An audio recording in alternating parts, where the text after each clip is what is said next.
Please, what is that? Don't tell me. It's all in the Reflexes. You're listening to All in the Reflexes, an unrepentant vivisection of geek news and culture. It's all in the Reflexes. With the comedy rock geek Mikey Mason, the Brack of all trades Jeb Brack, Madison Metricula Roberts, and tech guy Steve. It's all in the Reflexes.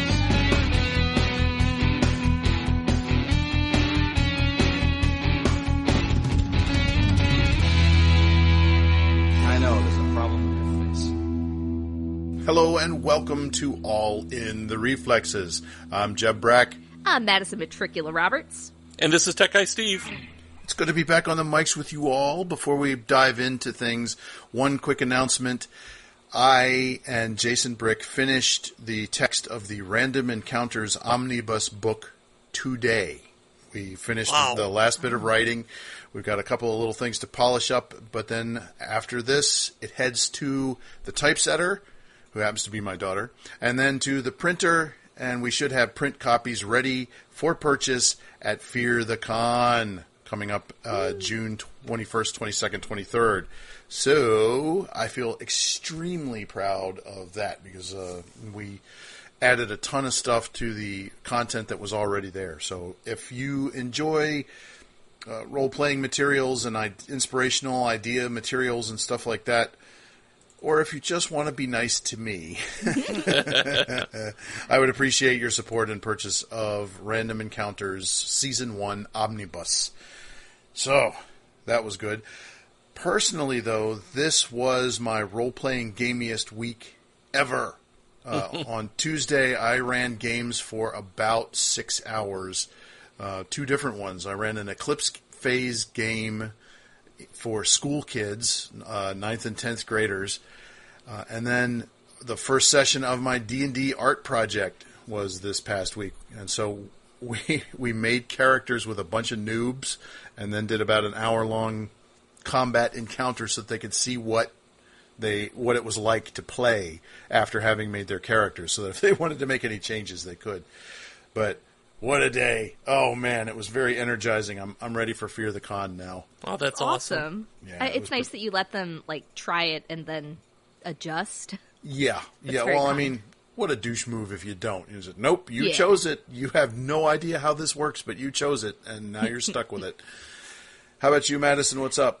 Oh, my goodness. So, first I wanted to mention that you may have heard me mention the Saving Music Live fundraiser that Twitch Music was doing. We raised over $7,000 for the Mr. Holland's Opus Foundation. Nice. And that was more than your goal, right? Yes, our goal was $5,000. So we went past our goal. We were all very excited. Excellent. Yeah, and then the thing I found on Netflix is called Lords and Ladles, which is a show where Irish chefs have to recreate 18th or 19th century dishes, and they in these kitchens of these country estates and castles and stuff, and they're replicating traditional recipes, and like one of the things was like we're talking boar's head kind of stuff and pheasant pie, and they have to go. The gimmick of it is that there are 3 chefs and they each pick a different role. There's one who's the head chef, one who's in charge of talking to the residents of the estate and finding out the history and traditions of that particular estate, which is really cool. And then the third one is in charge of, is their sous chef and is in charge of sourcing all of the ingredients.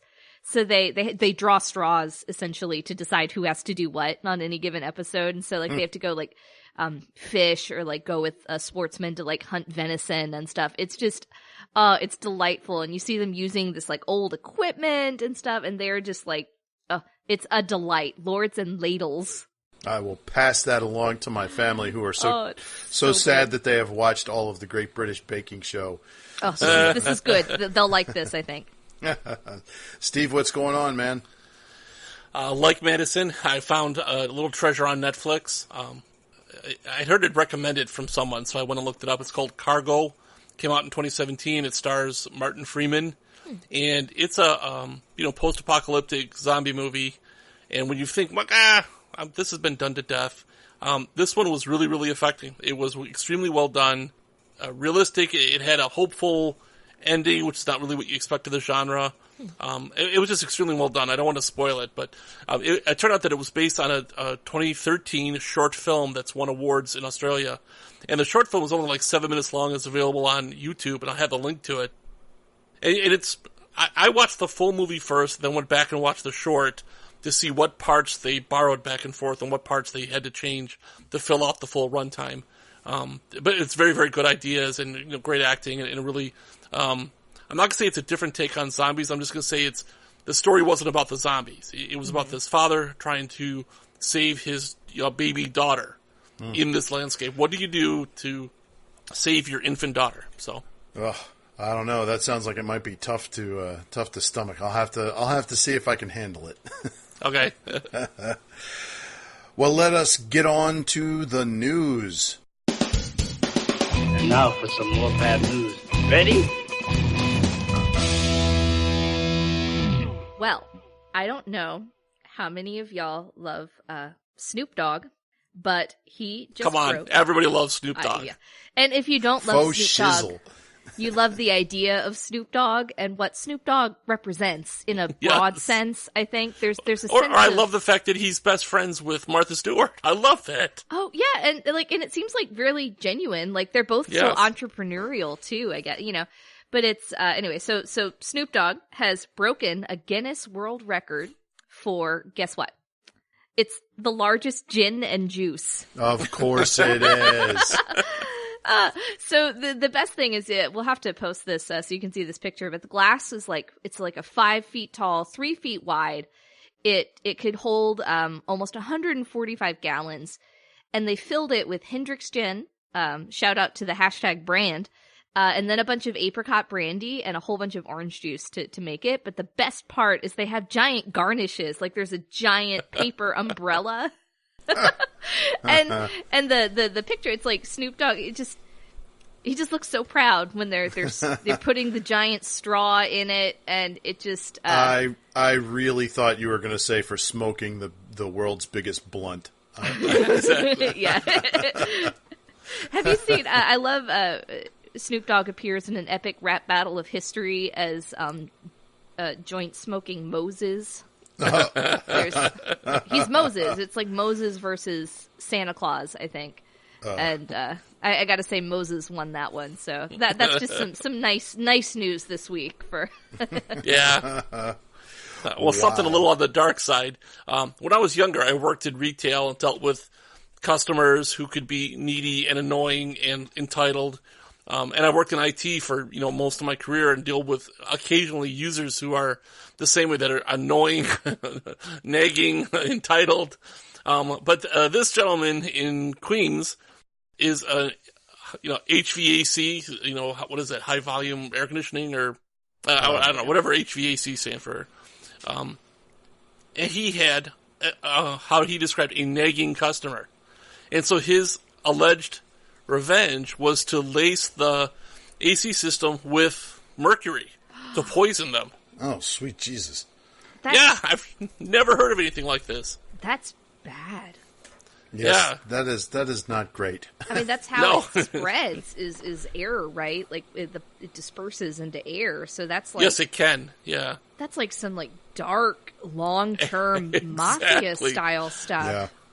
So there's no excuse for this, but it begs the question: how annoying exactly was this customer? Just for the record, I just said a baseline. Yeah. It's a hypothetical. Yeah. I mean, wow. I hate to go to that direction because that's victim blaming, but there's, and look, the reason I say that is because one time, I used to work as on-air talent at a radio station, and it was my job to read the news at the top of the hour. And one of the reasons that I got canned was that during one of those newscasts, I read about a school bus driver, the kids were so irritating and so out of control that she duct taped one of them to the seat to make sure he didn't get up anymore. Now, this is a horrible thing. I did not have children at the time, but I couldn't help it. I laughed. on air, I laughed, and that was no. that was the beginning and the end of my my radio career.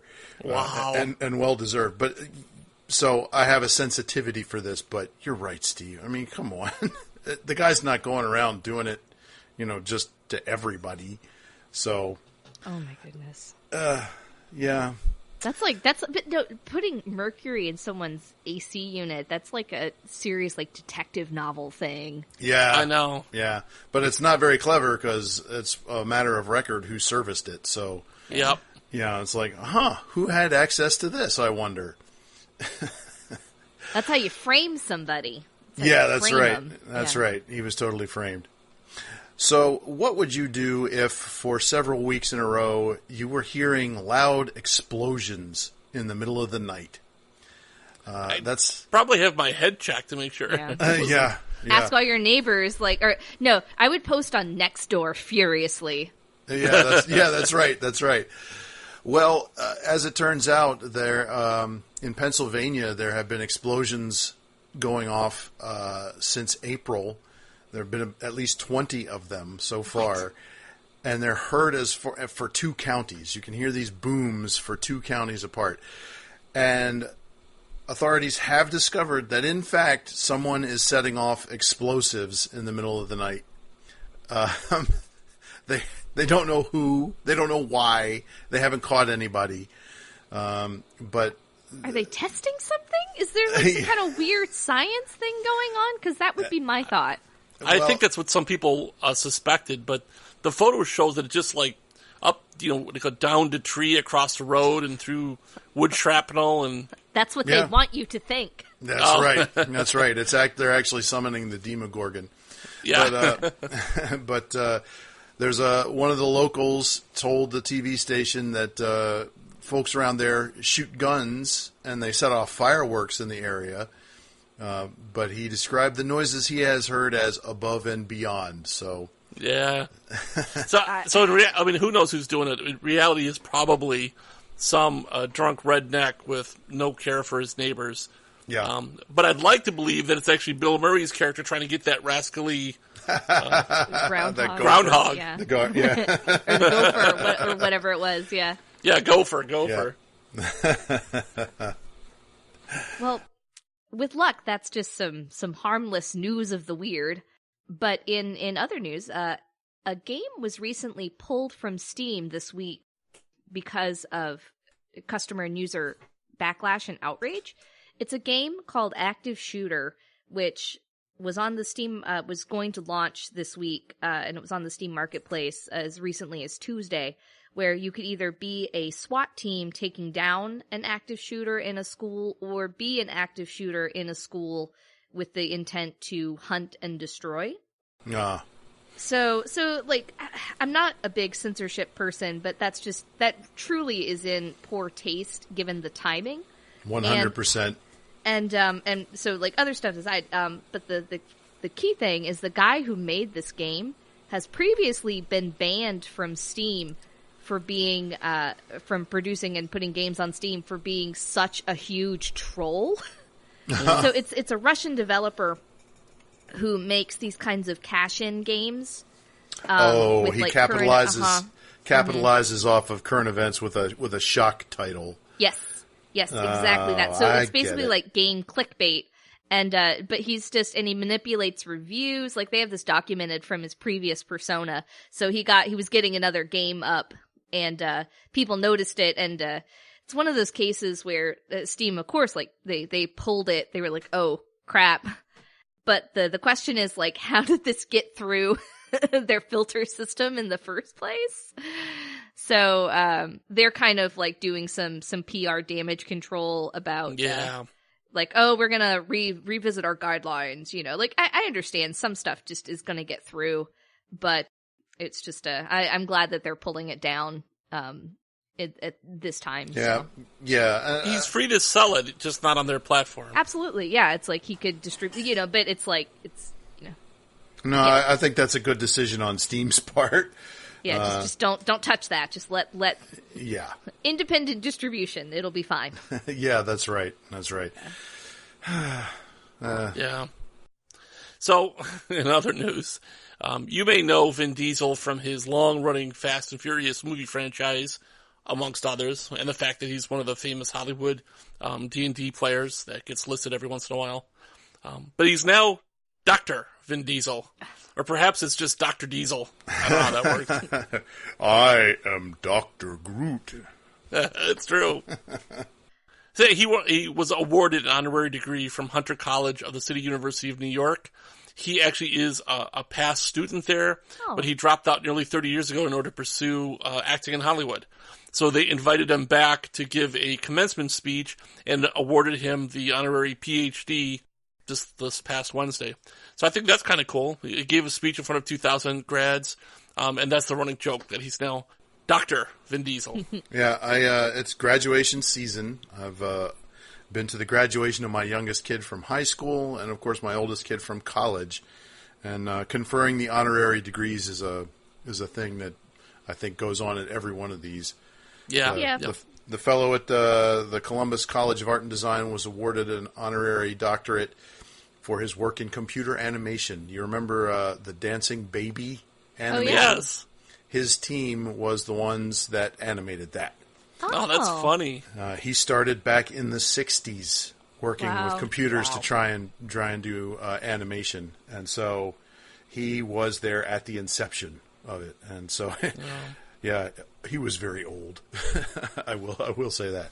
But, yeah, so congratulations, Dr. Diesel. So I guess there's two paths to getting that valued degree. It's that's right. Really buckle down, do the work, and graduate. That's right. Or have a giant multi-decade career where you stand out in your field. Exactly right. So here's a story that's kind of close to my heart. David Copperfield, the magician, the illusionist, was sued by a spectator from one of his audiences who was a volunteer from the audience during an illusion in Las Vegas in 2013. The illusion was that audience members would be brought up on stage, David Copperfield would make them disappear, and then they would reappear at the back of the auditorium. Well, this British tourist says he slipped and fell while he was making his way from the stage to the back of the thing through the hidden tunnels and so forth. Mm-hmm. And so he was suing David Copperfield. The verdict is in. David Copperfield was found negligent, but is not financially responsible for the injury. That's weird. Yeah, it's an unusual thing. But what really makes this kind of interesting to me is that as part of the trial, the workings of the illusion, he was forced to disclose them in open court. Oh, no. Yeah, well, I mean, yeah, that's a bummer. But I got to tell you, I think he's going to be just fine. I mean, the clever little bit that they put in the article was that the mechanics of the act seem remarkably pedestrian, as in they had the volunteers had to walk and run from the stage to the back of the auditorium in order to get there in time for the trick. Wow. Yeah, and so there was like hidden passageways, and there were curtains and things screening them from the audience and so forth. If you ever have seen one of these things, it's pretty obvious that that's what happens. I mean, it's not, if you give it just a few minutes of thought, you understand, well, they had to get there somehow. So yes, running, but there are so many different methods for doing a thing like this that I don't think that this is going to ruin David Copperfield's career. Sure. But does that mean he has to drop this particular trick? He probably will, just because it's got bad memories associated with it, as well as having been disclosed. Yeah, and it's apparently dangerous. I mean, I don't know. I don't know. I mean, it's for schmoes that are trying to run. Yeah, that's true. The poor guy slipped and fell. It's a slip and fall lawsuit, and it's not as though there were any fire involved or altitudes or dangerous blades or things like that. It was just the guy slipped and fell. I mean, that's why we have venue insurance, right? I mean, like... Yeah, I think that's part of it. You've just given me a great idea for a story, right? A thriller.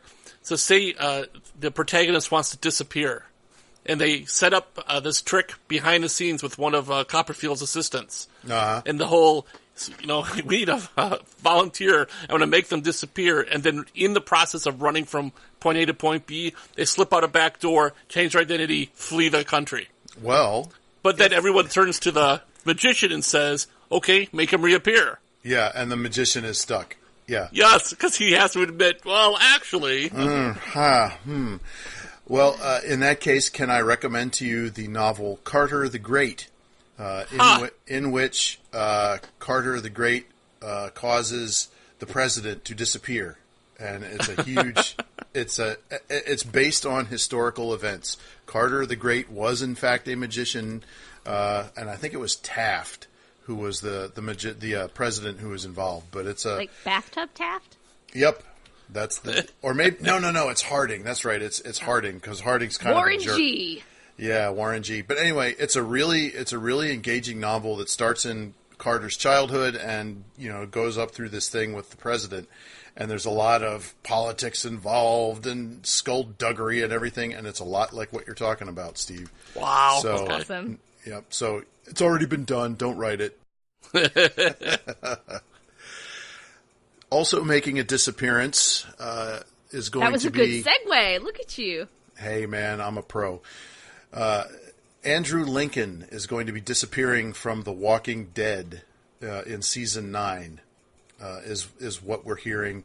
How he's going to disappear has not been revealed. I'm going to guess he dies. Exactly. Just everybody else has died, if I recall. I haven't checked an episode since Negan appeared. Exactly. That's right about when we stopped. We got halfway through that season and then quit. I didn't even get halfway through. I got to the season where he showed up, and in the final cliffhanger, and I just quit after that. I didn't really care anymore. But I mean, Rick was the heart of that show. Some people have suggested that maybe his character is still in the hospital. If you remember, the series opens with him in a hospital after having been shot. Yeah.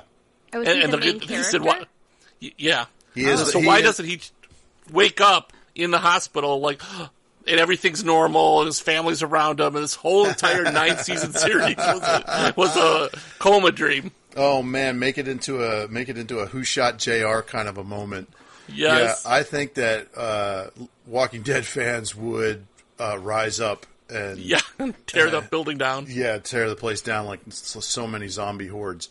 But so anyway, like I said, he's been in this since the beginning. He was the cornerstone character of the comic series and of the TV series. So I don't see any reason why it can't go on, but it's certainly, I think it's going to cost a lot of viewers. But I believe again, I'm not a follower of the comics, but I've read some stuff online about them, and I believe in the comics he does die, and at a point earlier than where the TV series currently is. But his son survives. So it's ironic that they've already killed off the son character. Yeah. Oh, spoilers, Carl. Dude. Yeah, spoilers, but it already happened. Yeah, Carl is dead in the TV show, but now they want to get rid of the father. So I don't know that they want to get rid of him so much as Andrew Lincoln is tired of. Because it's been almost a decade. Yeah, exactly. He's from the UK. He'd like to live there instead of in Georgia. Putting probably like to speak with his own accent again. Yeah, that's right. That's right. Yeah, because exactly Georgia's flipping hot. It's hot there. So anyway, that'll be something to keep an eye on, is how the series progresses after he bows out. But like I said, I think that they should just wrap it up. But you don't kill a successful franchise. You wait until it's no longer financially feasible, and then you stop. But you don't just here in America, we don't just stop. Yeah, we just we're like this stone. Surely, if I squeeze a little harder. That's right. Yeah. Someone who we don't want to bow out is Simone Gertz. You may know her as the, quote, queen of robots, which I'll beep later. She's been doing YouTube stuff for 3 years. She has a TED Talk that just came out. But she also discovered that she has a benign brain tumor the size of a golf ball. Wow. And she put it up on her YouTube. She says, here's to everybody. I want to let them know what's happening. Oh, wow. And she's going in for surgery, which could have serious side effects, depending on what happens. And then she put up a second video just, I believe, today, in her scrubs or whatever, in the hospital bed saying, I'm right about to go in. Wow. And so she's got a couple million fans all over the world. She had the funny videos, but she's got to work with some of her people that she looks up to, like Adam Savage and others. She's well loved and smart and talented and charismatic and a great builder, because that's what she does. Teaching herself mechanical engineering and robotics, and this is just what happens. So let's all hope for the absolute best possible outcome. Absolutely. Yeah, it's interesting though that she's comfortable documenting it. That's kind of awesome too to see. And her first announcement video has a lot of humor in it, which she even says is morbid. She calls it tumor humor. Which is cute. I have a coworker who's been a fan of hers for a couple of years. Maybe because he sees a little bit of his daughter in her, I don't know. And he couldn't watch that initial video where she announces her brain tumor without crying. So he told me, so he couldn't get through it. So this big, tough, gruff IT dude is bawling his eyes out and couldn't get through the video. So wow. So that's our news of the week. Let us move on to the trailer trasher. This will make for one epic trailer. So I think A Boy and His Dog is pretty much a staple. In fact, the very first novel I ever read, at my mother's behest, she wanted me to start reading books, was called Wolfened, and it was the story about a boy who raises a wolf in Alaska. Like A Boy and a Dog story is just, the thing. And that's sort of what this is, I guess. You guys saw Axel? I did. Axel. I did. This was a new one on me. I mean, having been to the movies a couple of times, I thought we might talk about like Hotel Artemis or Ocean's 8. This one came out of left field on me. Axel. Yeah. And, looks kind of cute, but more for kids than anything else. Yes. I mean, I'm into I don't understand why the robot dog needs to make dog sounds. That's right. Why can't it have Alexa built in? Or Siri. Exactly. But wolf, I say. Wolf, dear sir. Yeah. You know what it really reminded me of was that movie about the alien in the monster truck. Do you remember we talked about that on yes, the trailer? I saw the trailer. Yeah. Yeah, and so it's a kid with a truck that is alive, and so this kind of reminded me of that. Is that there are people. The people who built the robot dog, because evidently it looks like the experiment went wrong and the dog escaped from whoever built it and was partially damaged, and then he fixes it up, and because I'm sure kids these days are great at robot mechanics. And anyway, so the guys who built the dog are after it and they want it back, and that's my dog. I want to get it back. That's right. Yeah. Isn't that a little bit like the plot of, what was it, Number 5 is Alive? What was that movie? Short Circuit? Short Circuit, yeah. Yes. Johnny Five, sure. Johnny, yeah. Yeah, I think he was originally military and, whatever. Similar story. Or maybe that was Chappie. I forget. Anyway. It is similar to Chappie. I liked Chappie, so. Yeah, I did not. So anyway, the other trailer that we came out with that caught me by surprise was for Peppermint, starring Jennifer Garner. Yeah, this did not go where I was expecting it to. Exactly. No, it was not. I watched the first 30 be. seconds. Yeah, I thought it was going to be like a family drama. Yeah. A mom and her husband and their daughter, and then the music changes, and you're like, oh. And then the guns come out. And it's like, oh, so that was the first thing I was not expecting. And, it instantly called back the Punisher. Yeah. I mean, because you got the cartel guys with their guns opening fire on a family near a carousel or an amusement park. I'm like, holy cow! How is Marvel not suing over this? Well, it's because Jennifer Garner survives and becomes the vengeful vigilante. Yeah, that's right. So the story is about her revenge and how she becomes a folk hero for taking on the cartels. It didn't look good. I gotta say, it does not look all that great. Was it the producers for Taken? Is it the same? Yes, the same company that produced Taken. Oh, well, there you go. So essentially, it's just taking a crappy action movie with a male hero and putting a woman in the male role or in the hero role. Sure. And okay, great. You know, I'm all for it. Women should be able to make crappy action movies just as much as men. I see where you're coming from. I'm still intrigued enough to watch it. Probably not in the cinema, but I'll definitely watch when it comes on cable. I kind of like revenge porn movies. Some of them are really good. And I don't mean the nudes of your exes or whatever. I mean the other type of the Man on Fire and John Wick. Those kind of revenge porns. Sure. One of the things they did here, which was different than the other ones, is that she first uses the system and is willing to testify, calls out the people in a lineup, and goes to court first. Right. And so they show that in the trailer. She wasn't someone who just the courts will let me down without ever doing anything. She actually tried. Right. And so her response wasn't just to the outrage. Yeah, exactly. Yeah. And so it's not just a death wish kind of a thing. No. It was a corrupt cops, corrupt judges, and more.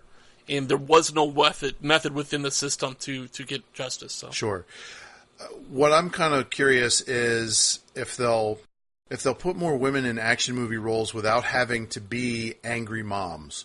It's like there are only two things that Hollywood thinks get women mad enough to do these action movie roles. One is rape, and the other is the death of a child or the threatening of a child. There's a movie that recently came out called Breaking In, where I don't know that one. Yeah, I've seen that. I haven't seen anything except the previews in the theaters, but it's about a family who the father was involved in some shady stuff. He was killed, and they go back to their house. And bad guys break in looking for the stuff that the father left behind. They seize the kids, and it turns out it's the wrong mom to do that to, because evidently she's a special forces badass or something. And so that's pretty recent. And so that's that's enough to make a trend, man. That's 2 points. That makes a straight line, which is a trend. So I'm curious to see how many more of these, if they can bring in some dollars. We'll see women in other, powerful roles that are normally, reserved for Arnold Schwarzenegger. Yeah, the first time I saw something significantly different was Salt with Angelina Jolie. Angelina Jolie, sure. Because in that one, she was already a spy, and this was spy work. But the trigger was the kidnapping of her husband. Which, again, we rarely ever see anything like that, where the husband's been kidnapped and threatened. Right. And then, spoilers for a movie that's been out for a decade, he's later murdered. Right. And so when she finds out that they killed him, she stops being a spy, for 8 minutes. And then all of a sudden, the enemy ship is empty, devoid of all life. But I'm just saying, that was shocking, because it was brutal against her, which they almost never take a female protagonist and beat the crap out of her, and they did here. Yeah. And the second one's the motive wasn't protecting a child, which is what we've seen millions of times. Yeah. And then the irony is that what they said happened was the role was originally written for a male, and they just changed gender and gave it to an actress. Yeah. Right. So that's why it was written so different. So. And we didn't see much after that to follow it up or on that. So, probably it's one of those ones that studios point to and go, see, women in those roles doesn't sell, so we're not going to do it. I thought it did pretty well, though. I thought Salt did okay. Well, it may have done okay, but unless it's a blockbuster, it's not going to change the way studios think. That's true. And so, I mean, they even have movies with female-led movies, and they make tons of money, and it still doesn't. It's still not enough, That's right. That's right. So speaking of Angelina Jolie. Oh, yeah. Yeah, this time I watched something came up on Netflix. It was the 2008 actioner Wanted with James McAvoy, Angelina Jolie again as a badass, and it had Morgan Freeman and Chris Pratt looking a little doughy as his jerk as James McAvoy's jerk best friend. Oh, I didn't know he was in that. He is. I didn't remember him in it either. Yeah, he is. He's the best friend who's sleeping with his girlfriend. Yeah. I remember this movie when it came out, and I've watched it exactly once because it is I don't want to move. Oh, it's I terrible. was going to say dumb. Apparently it's based on a graphic novel or something, which I've never read. But that's what I have heard, but I gotta say that watching the movie did not make me want to follow up and see what the comic book was like. Despite all these great actors in this thing, and despite some really cool visuals and interesting ideas and stuff like that, interesting approaches to scenes, it all adds up to less than the sum of the parts. Mainly because you never like James McAvoy. He is just a rotten character. He starts off as this Nebbish, who is actually from a long line of mystical assassins, and when he comes into his patrimony and starts changing into the training and changing into this killer, he turns into a total douchebag. A leather coat wearing, strutting, Danny Zuko kind of douchebag that you don't care. I don't care about it. And it even fits in perfectly because the organization that he joins is called The Fraternity. And so that did not make me want to like him. But there were, cool scenes. They were into the bullet time and the CGI bullets and, the idea of the thing that really made it laughable was the curving bullets. That's the thing. Yeah. I could not overlook that. I just couldn't. That's their whole special power, right? It's like well, it's one of them. I mean, they're super powered assassins, essentially. Yeah. That they can slow time, their perception of time, so that they can move and react. He was taking faster. like a range shot from across the entire city, through people's in one window and out the other window and through a donut hole, and and still hit his target the perfectly. cars, between the cars of a moving train and stuff like that. Oh yeah. And if they had gone for broke with just the over the topness of it, but they didn't really. I mean, they just threw in some kind of over the top things, and it just felt like it was just hanging there. And so it never really felt supported that this was a thing that they could do and stuff like that. So, Angelina Jolie is super hot, and does, there's some cool fight scenes and stuff like that, but I'm with the rest of the world that said, nah, skip it. It just seemed bland. I mean, this is one I've seen, and it was just like, that's cool, I guess. Yeah, exactly. That's cool, I guess. And I'm sure that in a week I will remember nothing about it. Sure. So there we go. What the? Whoa. Our document's going nuts. So, Madison, how about budget bin games? Big fun. Small price. I have a cute one. So this is called Totaled. It's 2016 from Giant Fox Studios. It's basically like a clicker game. And it's just $1 on PC, Mac, or you can get it for free on mobile with the option to pay to remove ads. So it's a clicker. So you are a frog, and you tap the screen. I played it on both my PC, and then I downloaded it on my phone. It's a much better experience on the phone, because you just tap your screen, you're just tapping, and you tap coins, and the coins explode in like attractive little coin explosions. It feels good when you tap them, and then you're a little frog. So you tap little bugs to eat them with your little tongue, and you just, and then you keep eating bugs, and you grow bigger and stronger, and then you mutate into a hideous multi-headed monster, and you get fancy hats. What is that thing? That's if you keep, and so you upgrade your little character, so you keep eating, and then you eat bigger and bigger things. So you start out eating like flies, and then you can eat like small mammals, and then you can eat like buffalo and bears. Yeah, and then eventually you get the size of like a building, and then it sounds horrifying. It's adorable. The art is really cute. It reminds me a little of Cuphead, just the kind of retro cartoon feel, but it's much brighter than Cuphead. But yeah. Yeah, that's it's pretty colorful, weird. It's appealing. It would be, I'm sure that like it's a good waiting room game. Like if you were going to be sitting and you can just mindlessly tap at it. I'm sure, like, I think kids would get a kick out of this one too, because it's, it's like the little monster. It's not like it's an ugly monster, but it's not like a scary frog monster. It's just, like a little mutant pudge ball. It's a cute aberration that man was not meant to see. Yes. Yeah, and like exactly. you can keep upgrading them, and there's like hats and little achievements and stuff. It's just, I don't know, it was just. Did you say a hat? Yes, you can get. I didn't get to the hat. I didn't get that far, but you can get like a fancy hat, like with a plume in it, to put on your monster mutant frog when it's a giant hat too, because by that point you're eating like cars or something. So it's fine. It's not like anything revolutionary, but if you want like a little free like tap tap tap game for your phone, it's on Android and iOS, and it was fine. Just tap tap tap tap. So totaled the mutant frog clicker. All right. Well, that almost sounds like the plot of a weird anime. Steve, what have you been up to? スティーブはとってもくだらない人でアニメを見るんです。What weird anime is Steve watching this week? I've been watching Children of the Whales. Oh, man. It's available on Netflix, and the style is beautiful. It looks like the backgrounds are hand-drawn.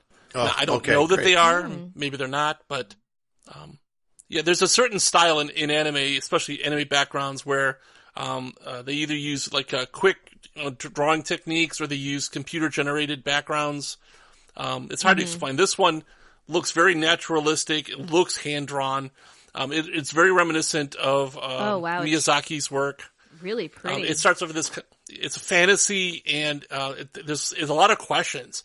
But the story. So it's people live in this alternate world in which they spend all their lives on this enormous ship that sails a sea of sand, and they don't seem to control where they go. It just drifts in this endless ocean of sand, and some of the children are born with a magical ability they call themia.